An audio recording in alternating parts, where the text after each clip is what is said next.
I don't ever slow up, no I don't take shit. I got no love for the fakeness. If you wanna play tough and wanna hate this, I'll always show up. I don't ever slow up, no I don't take shit. I got no love for the fakeness. If you wanna play tough and wanna hate this, I'll always show up and make a statement. I don't ever slow up, no I don't take shit. I got no love for the fakeness. If you wanna play tough and wanna hate this, I'll always show up and make a statement. Everything I do so instinctive and so passionate. Every word I move so descriptive like an adjective. I got a vendetta against people who patented being negative when you... Assalamualaikum warahmatullahi wabarakatuh. Salam sejahtera untuk kita semuanya. Jumpa lagi dengan Digital Edu. Kali ini Digital Edu mengungkap persoalan tentang guru sekolah swasta yang mutasi ke sekolah negeri. Bisakah masuk pelamar prioritas P3K 2022? Yuk simak hingga akhir videonya. Sebelum kita lanjut, subscribe dulu dan nyalakan lonceng notifikasi agar selalu update info terbaru. Nah, Bapak Ibu, ada beberapa pertanyaan dari kalangan guru honorer sekolah swasta yang mutasi ke sekolah negeri. Apakah nantinya dapat masuk ke dalam pelamar prioritas dan pelamar umum pada seleksi P3K tahun 2022? Sebelum menjawab hal ini semua, kita lihat terlebih dahulu Permen PAN RB nomor 20 tahun 2022, yang mana untuk seleksi P3K Guru 2022 pendaftarnya dibedakan menjadi ada 3 kategori pendaftar tersebut adalah guru yang sudah lulus passing grade, kemudian guru yang belum lulus passing grade, dan guru yang masuk dalam kategori pelamar umum.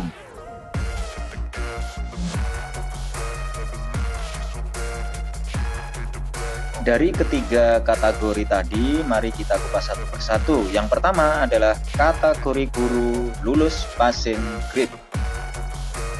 Untuk guru yang lulus PG, artinya guru tersebut sudah mengikuti seleksi P3K Guru tahun 2021 dan sudah mencapai nilai ambang batas. Baik itu untuk guru lulus PG kategori 1, kategori 2 maupun kategori 3. Ketiga kategori guru yang lulus PG yaitu THK 2, guru honorer negeri, lulusan PPG, dan guru sekolah swasta tersebut nantinya tinggal menunggu penempatan.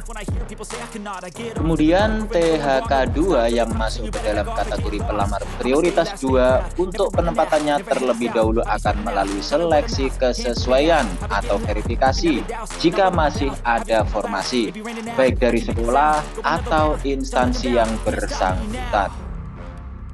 Selanjutnya kategori yang kedua yaitu kategori guru belum lulus seleksi. Bagi Bapak Ibu yang masuk dalam kategori guru belum lulus passing grade, ini nanti akan masuk ke dalam pelamar prioritas ketiga. Untuk pelamar prioritas ketiga ini terdiri dari guru honorer sekolah negeri yang terdaftar di Dapodik lebih dari 3 tahun dan tercatat aktif, sehingga bisa mengikuti seleksi kesesuaian atau verifikasi. Nah, berikut adalah kategori yang ketiga, yaitu kategori pelamar umum.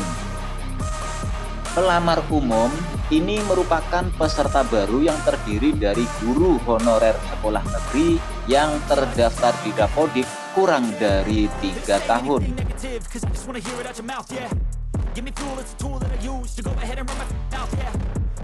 Bagi guru sekolah negeri yang terdaftar di Dapodik kurang dari 3 tahun ini bisa mengikuti seleksi P3K 2022 dan akan bersaing dengan lulusan PPG dan guru honorer sekolah swasta melalui seleksi tes CAT UNBK. Artinya yang masuk ke dalam kategori pelamar umum adalah guru honorer sekolah negeri yang terdaftar di Dapodik kurang dari 3 tahun, kemudian lulusan PPG, dan guru honorer swasta. Nah, Bapak Ibu guru, atas dasar keterangan di awal tadi, maka inilah jawaban atas mutasi guru sekolah swasta ke sekolah negeri. Baiklah Bapak Ibu, di awal tadi juga sudah kami jelaskan terkait 3 kategori pendaftar seleksi P3K Guru tahun 2022 menurut Permenpan RB nomor 20 tahun 2022. Sekedar untuk mengingatkan kembali, jika Bapak Ibu ingin mendownload Permenpan RB nomor 20 tahun 2022, silakan di kolom deskripsi saya sediakan link untuk mendownload. Lalu bagaimana dengan nasib guru yang sudah mutasi dari sekolah swasta ke sekolah negeri? Apakah bisa menjadi pelamar prioritas apabila memiliki TMT tahun 2016? Inilah salah satu pertanyaan yang sering muncul ya, yang sering ada dalam kalangan semua guru honorer. Melihat aturan yang telah saya jelaskan di awal tadi, kiranya ada 2 kemungkinan, yaitu guru yang mutasi tersebut masuk ke dalam pelamar prioritas 3 atau bisa juga masuk ke dalam pelamar umum. Dalam kondisi ini juga perlu dilihat dari waktu mutasi. Mutasi dari sekolah swasta ke sekolah negeri tersebut sudah berapa lama? Agar nasib guru sekolah swasta yang mutasi ke sekolah negeri ke depannya lebih jelas. Misalnya, guru tersebut pindah ke sekolah negeri pada bulan Februari 2022 dan TMT 2016 yang dimiliki tetap lanjut di sekolah negeri. Misalnya, guru tersebut pindah ke sekolah negeri pada bulan Februari 2022 dan TMT 2016. Jika kondisinya memang demikian, maka kemungkinan terbesar adalah guru tersebut tidak bisa masuk ke dalam pelamar prioritas 3. Hal ini dikarenakan terdaftar di Dapodiknya baru sekitar 6 bulan, terhitung bulan Agustus 2022. Sedangkan syarat masuk prioritas 3 adalah tercatat aktif di Dapodik dan memiliki masa kerja lebih dari 3 tahun. Kemudian mengenai TMT 2016.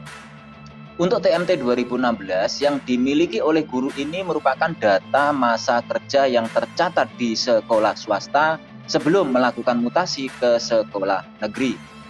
Artinya yang akan dihitung adalah masa kerja pada sekolah saat ini, bukan lagi berpatokan ke masa kerja pada sekolah sebelum mutasi, yaitu pada saat sekolah di swasta atau mengajar di sekolah swasta.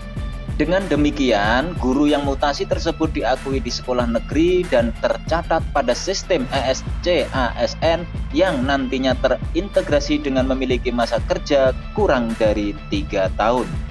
Karena baru tercatat masa kerja di sekolah negeri baru 6 bulan, ya, artinya sama dengan kurang dari 3 tahun. Terhitung dari bulan Februari sampai bulan Agustus. Nah, ini yang saya gunakan sebagai kasus atau contoh yang di awal tadi. Sehingga guru tersebut akan masuk ke kategori pelamar umum dan melalui seleksi CAT-UNBK dan akan bersaing dengan lulusan PPG serta guru honorer sekolah swasta. Demikian kiranya nasib guru sekolah swasta yang mutasi ke sekolah negeri. Informasi ini semoga dan memberikan tambahan pengetahuan untuk kita seluruh pelamar. Terima kasih Bapak Ibu sudah menonton Digital Edu dan jangan lupa mendatang. Dan semoga informasi ini bermanfaat. Serta jangan lupa juga Bapak Ibu sudah menonton agar Digital Edu. Jangan lupa baru dari Digital Edu. Semoga kita diberi kemudahan dan kelancaran dalam kasih usaha, diberikan kesehatan, rezeki yang berkah dan panjang umur. Saya mewakili Digital Edu mohon undur diri sampai jumpa pada video selanjutnya. Sekian, saya mewakili Digital Edu mohon undur diri sampai jumpa pada video selanjutnya. Demikian kabar hari ini, Bapak Ibu, baiklah, semoga informasi